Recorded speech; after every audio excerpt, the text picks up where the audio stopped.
व्यासाय विष्णुरूपाय व्यासरूपाय विष्णवे नमो ब्रह्मनिधे वसिष्ठाय नमो नमः। अचतुर्वदनो ब्रह्मा दिवावुरपरो हरि अवाललोचनं शम्भो भगवान् बादरायणं हरि ओम। गीता वर्तमान है, गीता भविष्य भी है। गीता सबके लिए है। गीता का सर्वकालिक संदेश भगवान ने हजारों वर्ष पूर्व दिया था, लेकिन वास्तव में यह चिर नवीन ही है। केवल आस्तिकों के लिए ही नहीं, अपितु घोर नास्तिकों का भी यह ग्रंथ है। गीता के अंदर सारी व्यवस्था मनुष्य के लिए जीने के लिए परमात्मा ने अपने मुख से गीता कही है। गीता परमात्मा की वाणी है। हर व्यक्ति के लिए यह ग्रंथ है। गीता में कोई भेद नहीं है, सबका समान रूप से यह ग्रंथ है। आज वातावरण में शोक, मोह, भय, विषाद, अकर्मण्यता व्याप्त हो रही है।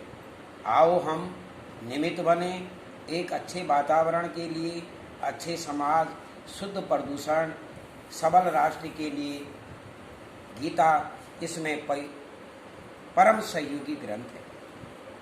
गीता के आगे 18 पुराणों में सर्वोपरि गीता और रामायण ही एक मनुष्य को जीवन जीने की कला को सिखाता है। दुनिया में जितने भी मत हैं, पंथ हैं, धर्म हैं, दर्शन हैं, उन सब का मूल स्रोत श्रीमद् भगवत गीता ही है। मानव धर्म की, विश्व धर्म की कहीं से प्रेरणा मिलती है तो गीता से प्रेरणा मिलती है। शुद्ध ज्ञान, शुद्ध कर्म, शुद्ध मन के द्वारा ही मनुष्य अपनी पूर्णता को प्राप्त कर सकता है और इसको सरल माध्यम से गीता सिखलाती है और रामायण सिखलाती है। रामायण के अंदर जीवन जीने की कला है। जिसने रामायण को जान लिया, भजनों में भी कहा गया है कि जिसने राम का नाम लेना जान लिया उसका जीवन सुखी है। जीवन सुखी उसी का है जो भगवान का भजन करता है। भजन का अर्थ होता है भजन, दूसरे की सेवा करना, दूसरे के लिए परोपकार करना, अपने परोपकार के साथ दूसरे को भी अपने जैसे समझना। जो अपने जैसे दूसरे को समझता है वही गीता को पढ़ता है, और जिसने गीता को पूरा जान लिया है वह मौन हो जाता है। ये सत्पुरुष कहते हैं, महात्मा कहते हैं। महात्मा संसार में भगवान के रूप है, महान आत्मा हैं। जिन महान आत्माओं ने भगवान को प्राप्त कर लिया है, जैसे भगवान ने अपने को कहीं पर ईश्वर नहीं कहा है, वैसे ही महात्मा लोगों ने कभी अपने को महात्मा नहीं कहा है। महात्मा समाज ने, भक्त ने कहा है उनको। उन्होंने अपना टाइटल, किसी ने अपना महात्मा नहीं बनाया है। वो दिन देखना चाहते हैं सारी दुनिया जब माँ भारती अपने मस्तक पर श्रीमद् भगवत गीता को धारण करती हुई आगे बढ़ी। हर श्रीमद् भगवत गीता पढ़ने के बाद सारे संसार में एक शांति का प्रतीक है तो श्रीमद् भगवत गीता है। मात्र यही ऐसा ग्रंथ है जो धर्मांतरण की ही नहीं, अपितु ईसाई को अच्छा ईसाई, एक मुसलमान को अच्छा मुसलमान तथा सभी को उत्तम मानव बनने की प्रेरणा प्रदान करता है गीता। यदि धर्म घाट है तो गीता गंगा है। जो घाट गंगा के जितने समीप हो उसकी उतना महत्ता अधिक होती है। भगवत गीता उपदेश को 5151 वर्ष हो गए हैं। आज भी हम गीता के उत्सव मना रहे हैं। यह इसका स्वतः प्रमाण है। गीता की अमृत धारा अविच्छिन्न रूप से आज भी प्रवाहमान है। यही कारण है श्रीमद् भगवद गीता न सिर्फ पुस्तक तक सीमित रही अपितु जीवन में उतारी गई है। इस उत्सव का यही लक्ष्य है कि हम गीता पढ़ें, गीता सुनें, गीता पढ़ाएं, उसमें अपने जीवन में पूरी तरह से अपना लें। पढ़ना, दूसरे को सुनाना, उत्सव मनाना वो अलग बात है। इसी मार्ग से पुनः भारत विश्व गुरु की प्रतिष्ठा प्राप्त कर सकता है। आज भारत को गीता सिर्फ पढ़ाना ही नहीं बल्कि चरित्र में भी उतारने का समय आ गया है। हमारा भारत पुनः एक ऐसा विश्व विजयी भारत बने जहां अन्य देशों से लोग आकर सीख प्राप्त करें। इस लक्ष्य का सबसे सरल साधन है गीता। गीता के मार्ग पर चलना। आज यहाँ से हम सब यही संकल्प लेकर जाएं, प्रतिदिन गीता का पाठ करें।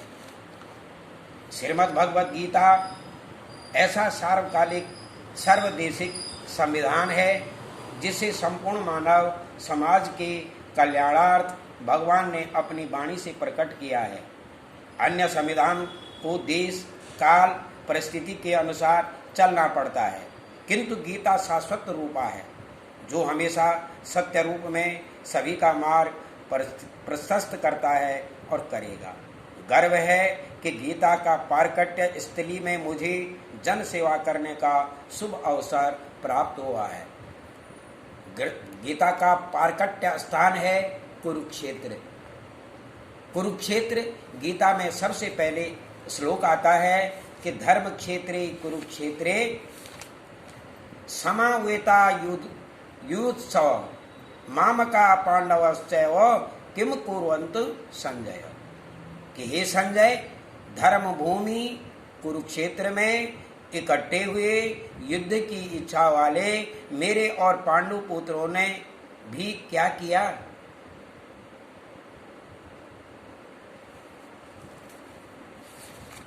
गीता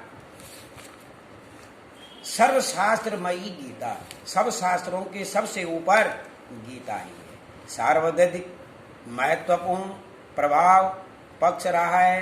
प्रत्येक जिला में गीता जी की सम्मानपूर्ण शोभाएं यात्राएं, गीता जी का सुंदर स्वरूप, शुद्ध भावमय भव्य आसन, ऊपर छत्र, स्वच्छता, शुद्धता, भावपूर्वक चंवर झुलाते श्रद्धालु जनन समूचे नगर में आस्था एवं भाव उत्साह का जनून।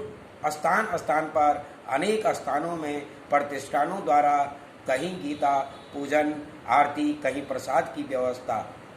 इस प्रकार से गीता भगवान ने ज्योतिषर कुरुक्षेत्र में अपने मुख से अर्जुन के लिए कही। अर्जुन के लिए इसलिए कही कि अर्जुन ने गीता को सुनना स्वीकार किया। जब तक कोई गीता को सुनना स्वीकार नहीं करता है तब तक वो पढ़ नहीं सकता है। जब तक वो पढ़ नहीं सकता है तब तक वो अपने जीवन पर उतार नहीं सकता है।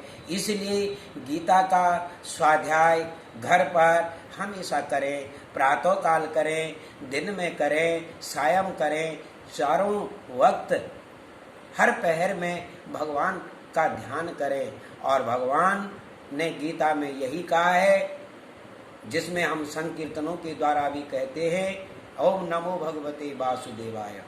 अगर गीता को पढ़ने वाला व्यक्ति ओम नमो भगवते वासुदेवाय, ओम नमो भगवते वासुदेवाय, ओम नमो भगवते वासुदेवाय, ओम नमो भगवते वासुदेवाय, ओम नमो भगवते वासुदेवाय, ओम नमो भगवते वासुदेवाय, ओम नमो भगवते वासुदेवाय, ओम नमो भगवते वासुदेवाय।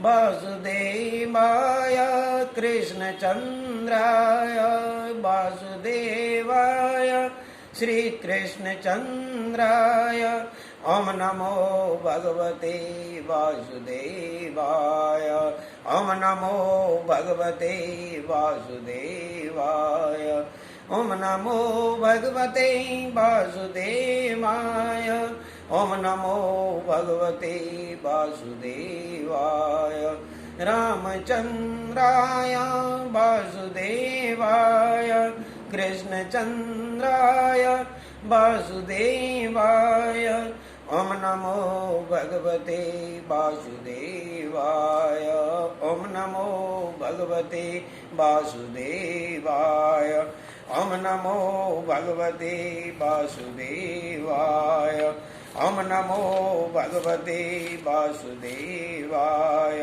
ओम नमो भगवते वासुदेवाय ओम नमो भगवते वासुदेवाय ओम नमो भगवते वासुदेवाय ओम नमो भगवते वासुदेवाय। प्रत्येक मनुष्य वास्तव में साधक है। कारण है कि 84 लाख योनियों में भटकते हुए जीव को भगवान यह मनुष्य शरीर केवल अपना कल्याण के लिए ही प्रदान करते हैं। इसलिए किसी भी मनुष्य को अपने कल्याण से निराश नहीं होना चाहिए। मनुष्य मात्र को परमात्मा की प्राप्ति जन्म सिद्ध अधिकार है।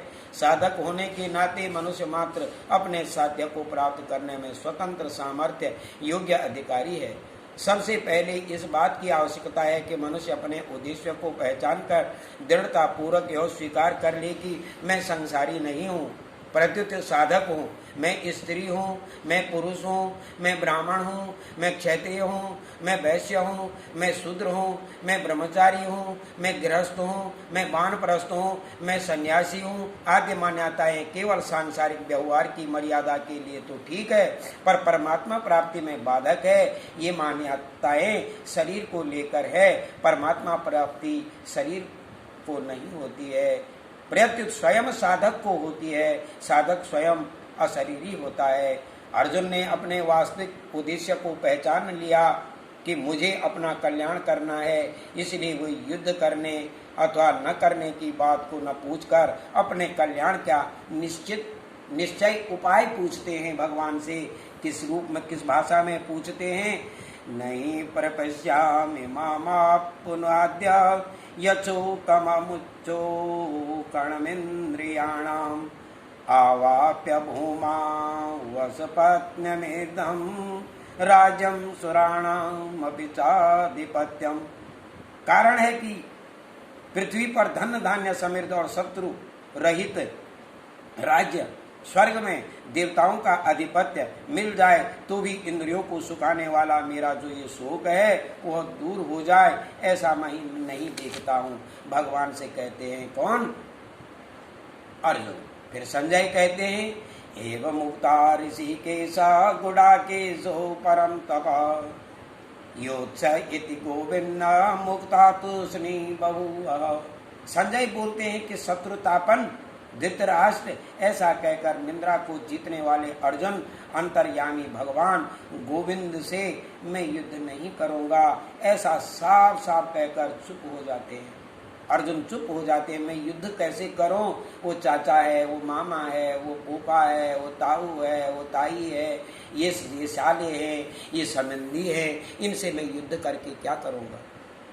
तमुवाच ऋषिकेशो प्रसन्निवा भारत सैन्योरुरोवो मध्ये विसदन्तमिदं वच।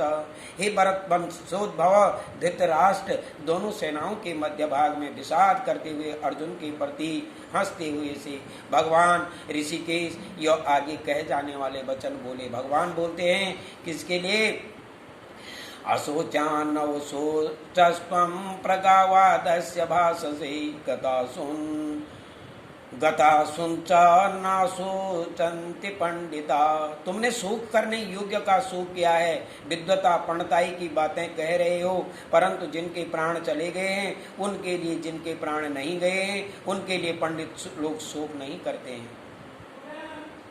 श्रीमन नारायण नारायण नारायण भजमन नारायण नारायण नारायण तुझ में नारायण नारायण नारायण मुझ में नारायण नारायण नारायण सब में नारायण नारायण नारायण।